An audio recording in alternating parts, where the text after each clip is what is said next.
Hello everyone, welcome to Rainbow Infinity. Today I'll be reading Admiral Biscuit's Laundromat. If you like the reading, be sure to like, comment, and subscribe. Please enjoy. No horse blankets. As I gathered the second bag of clothes for my bi-weekly laundromat pilgrimage, I thought about how lucky the pony who lived down the hall from me was. She almost never wore clothes. I'd occasionally see her in a hoodie on chilly mornings, but that was usually gone by noon.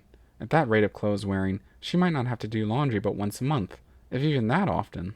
She didn't have to contend with carrying a pocket full of quarters to the laundromat, spending $15 or $20 to wash clothes. And then there was the time factor as well. 2 hours of my day, gone. I'd tried bringing something to do, but usually got distracted by Facebook or something else on the internet.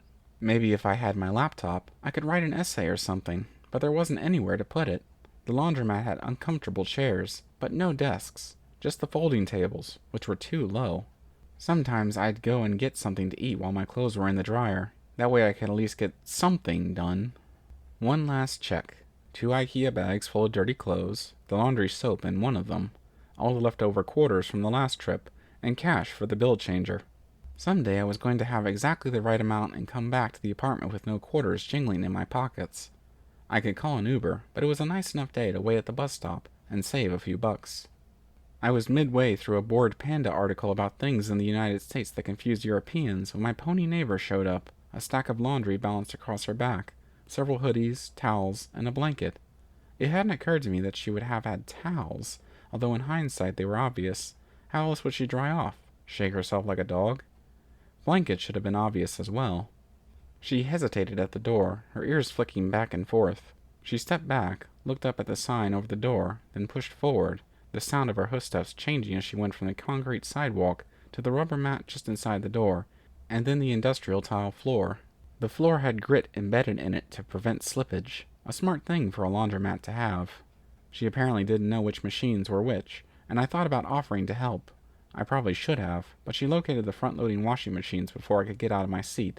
The digital displays told how much money they cost to use. Before even loading it, she went over to the coin changer and started feeding money in until she had enough quarters. She'd just started to load her laundry into one of the washing machines when the attendant noticed her. "No horse blankets in the machines!" He pointed to a sign that had the laundry rules on it. I saw her tense. I turned off my phone, then turned it on again, wondering if I should film what might be a laundromat confrontation. Instead, she just put her head down and slammed the door of the washing machine shut. Sans blanket.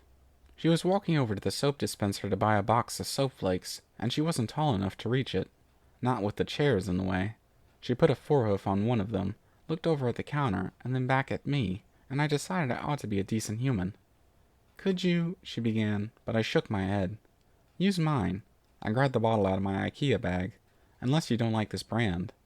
"Are you sure?" I nodded, and walked over to her washing machine to pour it in. I noticed that her nostrils flared when I spun the measuring cap off, so I held it down where she could sniff at the bottle. I preferred scent-free soap, although it might not have been as scent-free to her. "You live down the hall from me, don't you?" "Yeah. I'm Mountain Meadow." I told her my name, and she turned her head to look at my washing machine, where my comforter was currently swirling against the window. "I don't know what makes my blanket so special," she said. "Why, yours is okay, but mine isn't. I got mine at Target, and it didn't say it was a horse blanket. It says it's washable in a machine." She lifted the corner of the blanket with her mouth to reveal the tag. I had a few ideas why they didn't want horse blankets washed, but I decided not to say them. Besides, she was right. This was a human blanket, and she wasn't really a horse, either. I looked back over at the counter, where the clerk had gone back to whatever it was he did when he wasn't yelling at ponies. He'll probably notice if it goes missing. "How often do you do laundry?" "Once a month, maybe." Lucky. I'll have to find a different laundromat. "No, this one is the closest, and it's convenient, since the bus stops just at the end of the block. Tomorrow, I'll bring your blanket in and wash it. He won't say anything if it's a person carrying it, I bet. And from then on, I can do your laundry when I do mine, just so you won't have any conflicts." "Really?" I nodded. "Won't you get in trouble for breaking the rules?" "That's a risk I'm willing to take." I poured the detergent into the machine and pointed to the coin slot.